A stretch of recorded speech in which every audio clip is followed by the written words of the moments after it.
तीर्थ नगरी प्रयागराज में आस्था की त्रिवेणी बह रही है।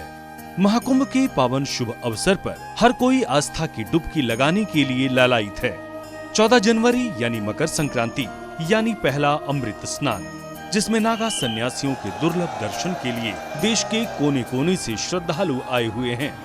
लेकिन सनातन संस्कृति को जानने और उसकी प्रामाणिक वैज्ञानिकता को समझने के लिए विदेशी श्रद्धालुओं में भी गजब का उत्साह देखने को मिला। कोई अमेरिका तो कोई जापान, कोई लंदन तो कोई फ्रांस और कोई दक्षिण अफ्रीका। त्वमेव विद्या द्रविणं त्वमेव त्वमेव सर्वं मम देव देव। दुनिया का शायद ही कोई हिस्सा होगा जहां सनातन धर्म संस्कृति अपनी वसुधैव कुटुंबकम के भाव से लोगों को आकर्षित न करती हो। तभी तो प्रयागराज की पावन धरा पर आकर हर कोई सनातन के मूल भाव को समझने का हर संभव प्रयास कर रहा है।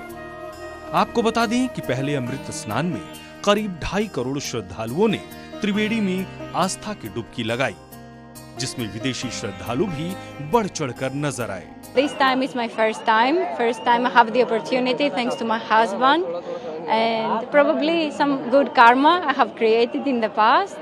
And I had this experience for the very first time. I have to say that I come from a country that is, let's put it this way, the amount of people that are here today are 5 times the country I come from. Besides that, we already took the Amrit Snan, which was a divine feeling on its own. It's really magical, you know.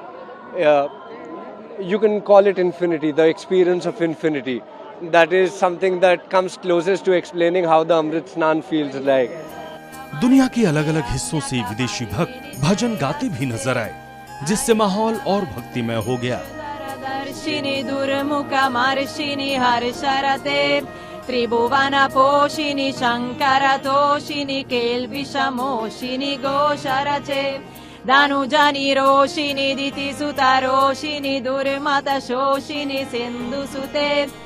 उन्होंने ओम जय जगदीश हरे और महिषासुर मर्दिनी स्तोत्र का भी पाठ किया। भक्त जनों के संकट दास जनों के संकट क्षण में दूर करे ओम जय जगदीश हरे। और कहा कि वे भारत आकर बहुत खुश हैं, क्योंकि वो भारत से प्यार करते हैं। कई विदेशी तो ऐसे भी थे जो भारत की कई बार यात्रा कर चुके हैं और महाकुंभ मेले का हिस्सा बनकर रोमांचित हैं। विदेशियों में मुक्ति और मोक्ष की सहज कामना उन्हें महाकुंभ में खींच लाई है। नेपाल से आए श्रद्धालु ने भी पहले अमृत स्नान में भाग लेते हुए अपनी खुशी व्यक्त की। वहीं जर्मनी की एक श्रद्धालु थॉमस ने कहा कि मुझे लगता है कि ये महाकुंभ बहुत अच्छी तरह से आयोजित किया गया है।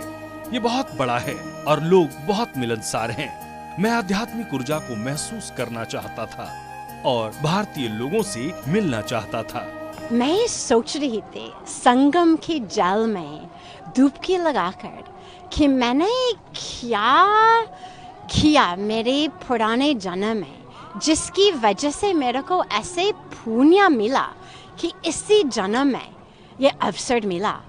मुझे याद नहीं है पुराने जन्म में क्या किया होगा, लेकिन मैं सोच रही थी कि कुछ इतना बढ़िया कर्म जरूर किया होगा जिसकी वजह से इसी जन्म में भगवान ने मेरे को अमेरिका से ही, कैलिफोर्निया से ही उठा के 34वीं आयु में और यहाँ भारत में लेकर आए, हिमालय में लेकर आए, माँ गंगा के किनारे लेकर आए और फिर महाकुंभ में स्नान करने के अवसर दिया।